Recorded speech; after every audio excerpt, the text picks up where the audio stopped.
And I'll give you one real world example that happened on our campus. This was a judicial hearing for a faculty member, and we're talking either you're going to be fired or you're going to get tenure, right? So it's very confidential. So imagine that level of confidential conversation going on in a room where acoustically the audio is just being sucked into the nearby room where other employees are on coffee break and they can hear this confidential information. It's that level of design and thought that we have to apply when we design our functional, and I say functional, conference room environments. Chief, I request the cone of silence. Listen, you have to speak up. Can you hear me? I'm not hearing anyone. What? Can you hear me? I'm sorry, what did you say? Bruce, it's not working. It's not working! Chief! It's not Chief! working! I hit you in the head with a fire extinguisher! No, we're not ready yet. What? HETMA board nominations are open. Is your conference room broken? And the safety of third-party plugins. All that and more. Next on AV Week. This is AV Week, episode 782, recorded Friday, March 27th, 2026. Audio leads. This is AV Week, your weekly wrap-up of the biggest news and stories in the AV and the IT world. Intelligence and analytics acquisitions, new team certification badges were handed out, and Cisco's top collaboration executive is doing a keynote at InfoComm in June. Let's get into it. First up, the display market intelligence space has a new home. Apogee Insight has acquired PMA Research, one of the AV industry's most recognized sources for projector and display market data. Now, if you've ever referenced a market report on display shipments, pricing trends, unit forecast, there's a good chance that PMA's data was behind it. PMA traces its roots to Pacific Media Associates, founded by Bill Cogshaw. Nick Rogers took over in 2013. Now, with Rogers heading into retirement, Apogee Insight steps in to carry it forward. The existing PMA team, including regional staff in Japan and Taiwan, stays in place. Clients will not miss a beat. Apogee Insight founders Lee Dotson and Sean Wargo will lead the combined organization, Dotson as COO and Wargo as Chief Analytics Officer. The plan is to expand beyond displays and into adjacent categories while investing in modern analytics and proprietary data sources. Moving from market intelligence to meeting rooms, Aver has earned Microsoft Teams certification for its new TR535 camera. This one's built for your largest and most challenging spaces. The TR535 uses a dual lens system, pairing a wide-angle lens with a 4K PTZ camera. You get full room coverage and the ability to zoom in tight at the exact same time. It supports NDI, high bandwidth for low latency transmission. And it ships with multiple AI-driven tracking modes, presenter tracking, fixed content capture, and customizable tracking zones for events and meetings. Now, Microsoft's Albert Koyman called out the camera's presenter tracking and flexible design as key differentiators for larger and more complex room environments. In the Americas, it ships as the TR535N. From collaboration to safety. At ISC West this week, Atlas IED pulled back the curtain on its AIX platform, a next-generation IP endpoint ecosystem built around one big idea. Security should prevent school attacks, not just react. Now, AIX is built on a modern architecture with PoE++ power. It combines audio, visual notification, multi-sensing, and edge-based AI into a single platform. One network drop, period. Multiple functions. The features get your attention fast. Expansion modules include gunshot detection using acoustic and infrared sensors to identify firearm discharge and trigger coordinated alerts in real time. There's also a camera-based object detection that can flag weapons or security-relevant items directly at the endpoint. It also monitors environmental conditions, including temperature, humidity, and air quality, without needing a separate sensor system. Atlas IED CEO John Ivey called the AIX launch a significant step forward in the company's commitment to safety and protection. And one note here, Atlas IED is a sponsor of AVNation. Now, a story for anyone with June circled on their calendar. Cisco has announced that Epson Loberg will deliver a keynote at InfoComm 2026. Loberg is Cisco's vice president and general manager for collaboration devices. He leads the company's global devices business, and his topic is connected intelligence. The address will cover how converged AV networks and AI-enabled infrastructure can simplify workspace management, as well as deliver real visibility into how spaces actually perform. He'll also talk through Cisco's growing partnerships with NVIDIA, Microsoft, Zoom, Apple, and Samsung in the connected workplace. Avixa's Jen Heinold summed it up. This keynote reflects the broader convergence happening across AV, IT, and AI. InfoComm 2026 runs June 13th through the 19th at the Las Vegas Convention Center. Exhibits, of course, are June 17th through the 19th. You can follow along with AVNation as we also head to InfoComm on our website, avnation.tv. Finally, a call to action for anybody in higher education.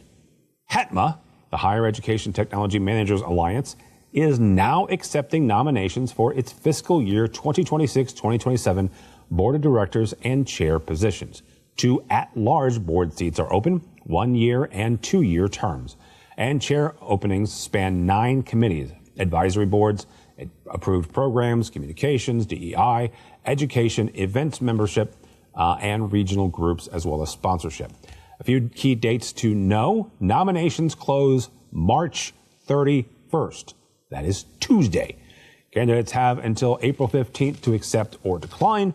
Voting runs May 1st through May 8th, and results are announced at the monthly HETMA meeting on May 15th. Board nominees must be currently employed by an institution of higher education.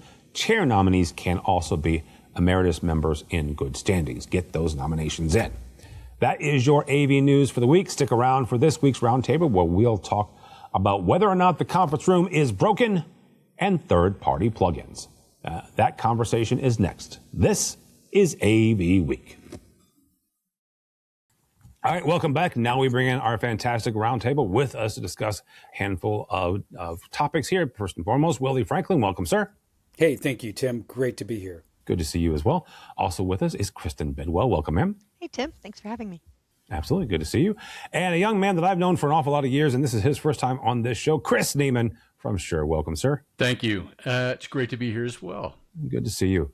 All right. So our first story is from our friends over at Rave Pubs. This headline says it: the modern meeting room is still broken. Fraser Cousins of HP Poly, he makes the argument in the article on Rave's Pubs, and quite frankly, it's kind of worth getting into. His case is this: too many meeting spaces were designed for an earlier era. Okay. When the goal was simply to get video working. The expectations in a meeting room now, according to him, is instantly usable, clear audio that works across every platform. Those expectations come from the devices people carry around every day. This is everything from mobile to BYOD to, what you expect when you walk into the room. A lot of rooms do not clear that bar. According to Kunzes, he makes 5 points that should shape how you design today.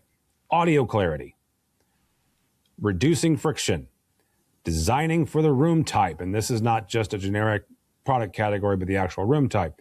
Interoperability isn't an option anymore. And number 5, evaluate the room over its life cycle. So the installation is the starting line, not the finishing line.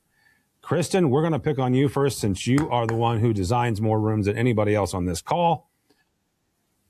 Is he right? Is the conference room broken? And if so, how the freak do we fix it? First, I'd like to say I don't think our company personally designs archaic conference rooms. So just throwing that out there. Okay, that's fair. We really look to modernize that and to standardize those.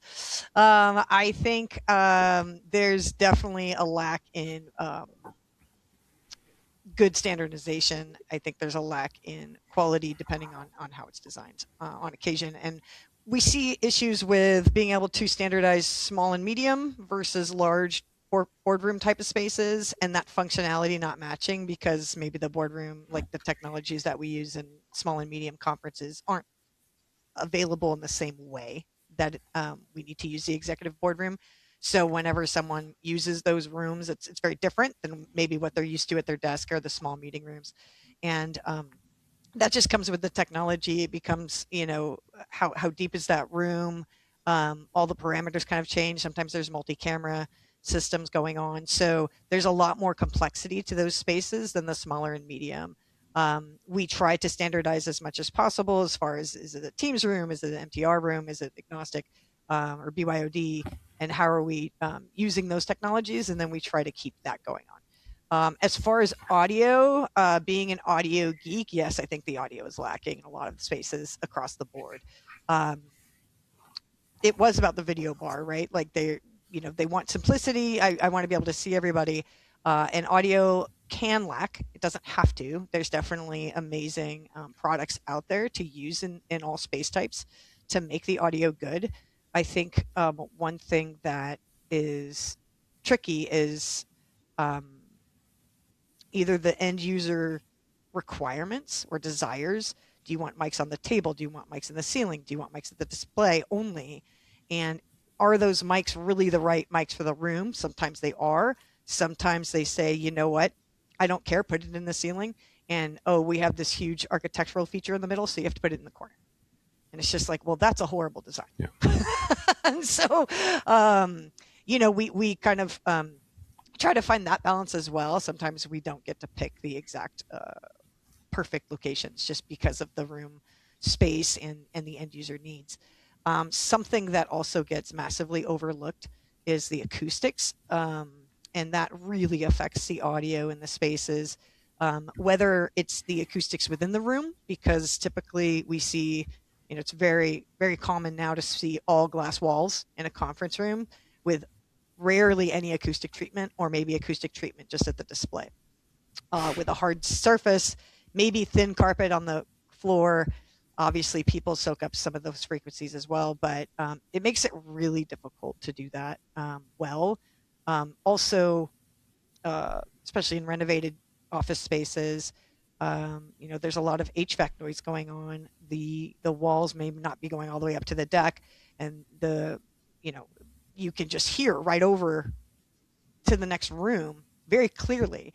And so you're fighting with all of that sound within the space as well. So there are a lot of issues to consider when you're designing, but I think that there are technologies out there to make a very robust room and to work well. Willie, I saw you agreeing really, really passionately when Kristen brought up acoustics. So I'll let you tackle that, not just in conference room, but Willie's worked for Otterbein for a number of years. So also in the classroom, right? Does it still need to be audio first, whether that's acoustical, that's the microphones, or that's the speakers? Yes to all of those. From a standpoint of audio first, I'm a strong supporter of quality audio. Video is always secondary for me when it comes to conference rooms. And Kristen made some incredible points with regards to the whole design approach and the lacking of attention to that acoustic environment. The other big piece for me is the lack of education. A lot of people who are migrating into those conference spaces are used to the one-on-one communication, whether they're talking with someone in the office or grab their cell phone, their laptop. There's that intimate interaction, right?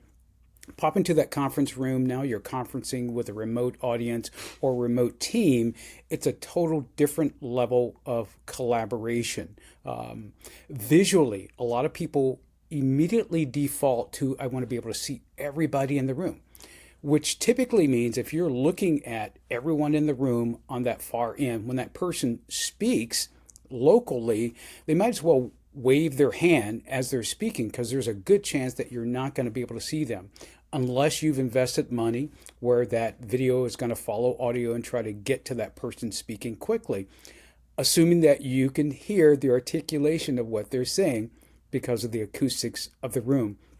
So there's a level of education, there's a level of emotional intelligence in that room design that is often missed. I've walked into many conference spaces that were just kind of wowing when you walked into the room. I mean, visually they were stunning. acoustically, they were terrible. From a presentation standpoint, they were bad. But if you brought people in, they were just darn happy to be there, and they felt like they were doing significant work in that space. Sad but true, during those meetings, they often struggled to really get their points across to one another because of that lack of audio clarity, and sometimes because of the lack of visual clarity when they're presenting visual elements of that interaction. So, yeah, audio leads, in my mind. Video bleeds into other areas of the budget, but audio will always lead. All right, Mr. Neiman, working for sure. I'm assuming that you're gonna agree with our fine two other guests. So I'm not even going to ask you that question. Yeah. Feel free to ignore me and just go down that road. But how do we get across? How do we educate? I guess the best way to ask this is, how do we educate today's decision maker? Because today's decision maker is not the decision maker of Willie and I from 20 years ago. We were AV directors, right? That was our title. Today, it's the IT department, it's the CTO, it's the CIO, and they see numbers, they see costs, they don't see the quality, they don't see the experience. How do we get those folks educated how do we get them educated to the importance of audio in a conference room? Yeah, well, it's a great question, and it absolutely, you have to pay attention to everything that's already been mentioned, and that costs money, to your point. Like, if I want to build a nice room that's acoustically sound, it costs extra money. So we do have training programs online, all this kind of stuff that help to try to outline why that's important. We actually have demos that outline it. Tim, I'll be honest with you, no matter how much training we do, I don't think we're getting away from the all glass, rooms that Kristen mentioned. The challenges in education with the large spaces that come around, and you just can't get microphones close enough necessarily. Like, we're going to continue to face that, and not that what I'm about to talk about is the right answer, but we know that if we can provide some extra tools to help get you a little closer, that's where our mind's at. So, for us, like, we're developing AI tools, AI denoiser, which dynamically gets rid of, the dynamic noises that might be in a room, the pen clicking, all those kinds of things. That's like the next step of what we know as is just noise reduction. Then AI deverb. So those glass rooms, how do we suck all that reverberation out as much as possible, but keep the voice intact as much as possible as well? Even our AEC now has AI components to it to make it work better, faster, sound better. But I think the bigger story these days is that, speaking of AI, it's not just speech transmission anymore. It's now data. What we have in our communications on our calls, audio-wise, is now considered data as well. So the better, and there's a measurement for this, by the way, speech transmission index. You can measure how good your audio quality is from a number standpoint. And it turns out the better that number is, and we typically score pretty high with our devices, but the better that number is, the better things like transcription is, or even translation or interpretation. So all those other AI tools, guess what? They also depend on high quality audio to be more accurate. So I don't know that really answered your question about training, but you're right. It's a different group of people we're talking to today. It's not the AV centric people. It's more IT centric. I'm going to ask a question here for any of the three of you who wants to take it. And if none of you do, I don't blame you.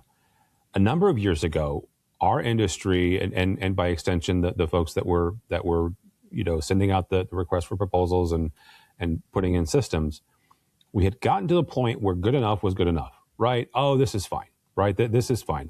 A single camera in the middle of the room, or a single microphone in the middle of the room, it was good enough, right? As the old saying goes, good enough for jazz, close enough for jazz. Chris, what you're telling me though, and I'm going to read into this, is that it's no longer about being good enough. Because if good enough doesn't feed the AI, if good enough doesn't feed facilitator or the Zoom AI system, then it's not good enough anymore. Right. So have we moved beyond good enough because the IT director or the IT folks are saying, look, we can't hear, our AI systems can't understand. So we have now moved beyond good enough to where now audio really is at the forefront. As Willie said, audio is leading. Absolutely, yeah. We've actually already seen this with some testing. We're not doing the testing. The customers are. They're actually trying to do testing because when you think of some of these end users, they're global in nature, and when you think of all the different languages, perhaps that are spoken, with the new amazing AI features that keep coming at the speed of light, almost it seems like. The engine that enables that is all audio, and for what it's worth, I mean, we're utilizing. Willie mentioned, video following audio, which is an old production term, right? The idea of what leads what to switch. Well, now the AI components are actually informing each other. So the high quality audio that's being informed also informs AI on the video side to help do camera tracking as well. I'm still processing that question, Tim. I'm trying to formulate the best answer without rambling too much. I find myself defaulting back to some of the major events that took place on campus in which audio was of critical importance, whether it was, we had the fortune of being selected for the presidential debate for the Democratic Party on campus, and that was outstanding. Regardless of how posh the candidates appeared on camera, it was that quality of audio, not only to the remote audience that was watching that live stream, but to the folks who were spread out all across campus in the various overflow areas. They had to hear what was going on, in addition to see the expression of the candidates. Thinking about audio now versus audio then, as you mentioned, when we were AV managers, when we were integrating the system, you used any tool that was given to you without a whole lot of thought. You just needed something. You just needed a hammer, right? And you just pounded it into working. But now it has to work from a number of viewpoints, a number of factors. It's got to be clean, as Chris mentioned. Audio is definitely data. It's got to be phenomenally clean, and it has to have the ability to reject stray information, whether it's the clicking of the pen, papers rustling on the table, a cough, somebody walking down the hallway next to that glass conference room, and that glass is just a wonderful conductor of audio that takes the hallway noise and pulls it right into that conference room. And I'll give you one real world example that happened on our campus. This was a judicial hearing for a faculty member, and we're talking either you're going to be fired or you're going to get tenure, right? So it's very confidential. So imagine that level of confidential conversation going on in a room where acoustically the audio is just being sucked into the nearby room where other employees are on coffee break and they can hear this confidential information. Now, of course, I'm kind of demonstrating the reverse of audio bleeding into a space, but it's that level of design and thought that we have to apply when we design our functional, and I say functional, conference room environments. I think all of that just ties into more value for our industry, more value for our products, and design and integration is we have to take that next level and understand that value and educate the client, and not just saying you want it better because you want it better. You want it better because you can't capture the data without it, because your systems aren't going to function properly without it.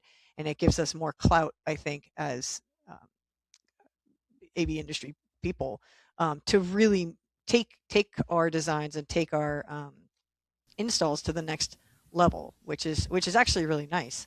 So I think it definitely helps us add value to our industry. So I'm going to point this out really quickly. The irony here, before we move on to our second topic, the irony here is that you have an entire planet full of people worried about AI taking their job, And I would argue that now AI is actually making our jobs more important. That's kind of cool. Our second topic, we're going to break into some computer science stuff here.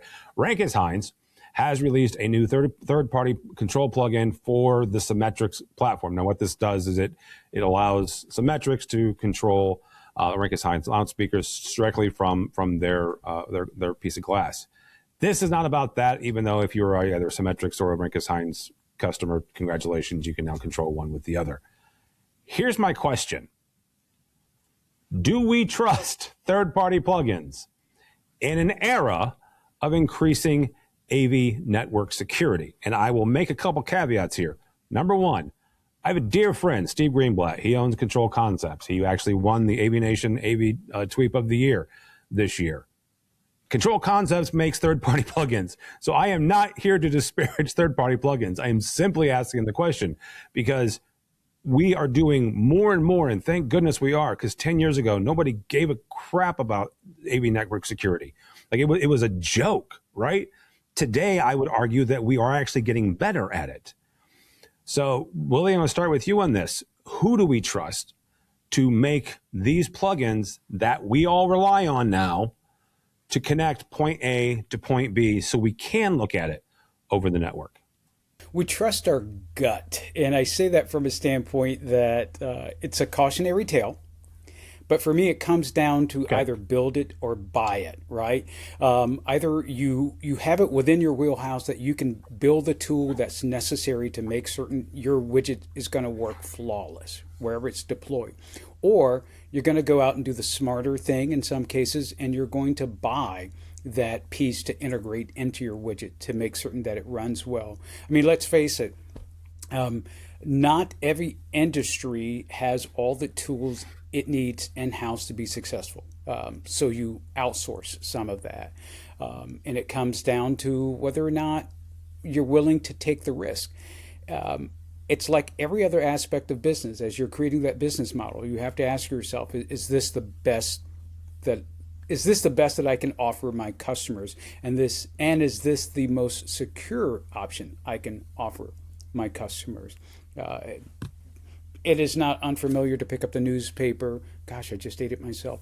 It is not unusual to click on a story that just popped up into your feed that's sharing the latest breach, right? So certainly we worry about security when we're applying third-party tools. There's no way around it. I mean, truly, you're either hiring the staff that have the skill set to make it happen, or you're hiring the staff remotely to bring in-house into your house that necessary tool to make it happen. That's a long-winded answer, Tim, but yeah, I'm okay with third-party plugins. I'm okay with that. Mr. Neiman, sure, over the last couple of years, you guys have increased your computer engineer workforce as well. Obviously, last year you unveiled your own asset management tool. Some of that does rely on third parties. When you are talking to customers and clients, what are the conversations like, or are they even bringing this up? It is of concern, absolutely. And when you talk about like where we've come from as an industry, you're right. 10 years ago, people would laugh at our industry and be like, you think you're an IT endpoint or something? Like, nah, you guys don't have this figured out yet. And you know what? They were kind of right. So more and more, though, everyone wants some type of control monitoring management solution. And I'm not going to say that they want it cloud-based, because for every one of those I run into, they say, no, we want on-prem for security related reasons. So from a manufacturing standpoint, we're trying to do the best we can to kind of offer whatever it is that the client's workflow desires. I will say, despite the fact that we have a gazillion million software engineers, it's insane.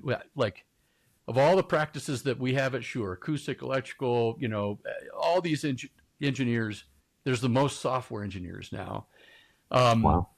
But I actually appreciate like Control Concepts, because we're not experts in Symmetrics. or Biamp or Qsys or whoever, and they aren't necessarily experts in our product either. So as much as we try to work together, and you've seen plugins from all those types of DSP manufacturers, Shure plugins over the years, and so I do appreciate having another place to show customers to say, hey, by the way, also check out these guys, and they can vet it however they wish. Willie brought up the perfect point that if that doesn't work for anybody, build your own, right? If you have time, you can build your own and then be secure, rest assured, I guess, that you think you're as secure as you can be. All right, Kristen, when you're designing a system, how much of a factor does this interoperability come into play, whether that is, again, third-party or homegrown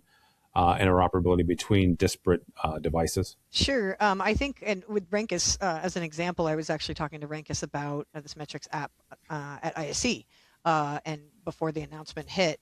And they were really excited about it because it gives a platform for end users and integrators to allow for loudspeaker control, DSP controls, different presets on the fly. Like if I'm in a house of worship and music's coming on and then a speaker's coming on, and then a movie's getting shown and then a different speaker comes on, you can have all those presets set up so it's instantly and very instantly transferable to different settings in your loudspeakers for whatever application you want. And I think that that's actually really cool. I know Renkus is very excited about it.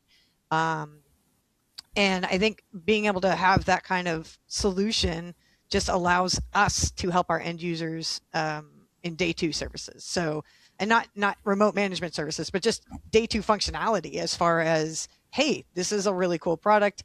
It has a third-party app. I know Control Concepts has been, tests the API. They look at security protocols. They implement security protocols. So something like this metrics app, I think is exciting. I'm really happy to see a manufacturer partnering with a third-party app that allows for end user,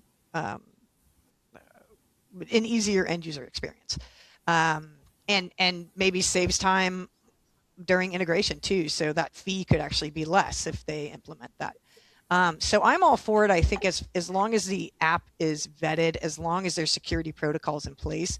There's a lot of apps that don't have much security at all. Those apps I run away from.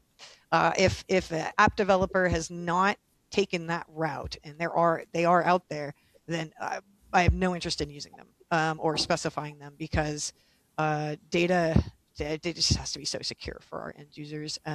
But I'm excited about it. I think that more manufacturers should be looking at secure third-party apps to be able to allow for easier functionality and easier implementation. Yeah, you should run away, because as Chris mentioned, we are everything that you see at Infocom and everything that we all saw at ISE. 90%, I'm going to say, is conservative. I almost said 99% of the things on those show floors are are network endpoints. They just are, right? It is where we are at NetTech. All right. Thank you all so much. Willie Franklin, thank you, sir. How do people connect with you? You can reach out to me on LinkedIn. You can also reach out to me directly at franklindjservices@gmail.com. All right. Very good. Kristen Bidwell, thank you so much, ma'am. How do people connect with you? Sure. I'm all over LinkedIn, so you can search Kristen Bidwell or Audiovisual Consulting Team. You can also reach out to our company at info@avconsultingteam.com. Be happy to chat. And you should sign up for their newsletter, because it's fantastic. Oh, thanks, Tim. So, Mr. Neiman, great to have you on for the first time. I hope it's not the last. How do people connect with you or Shure? Yep, LinkedIn is the best way to find me. And Shure is, of course, probably just the website. Go straight to the website, shure.com. All right, very good. Thank you all so much. My name is Tim Albright. Do not follow me anywhere, but go by the website, AVNation.tv. That's AVNation.tv.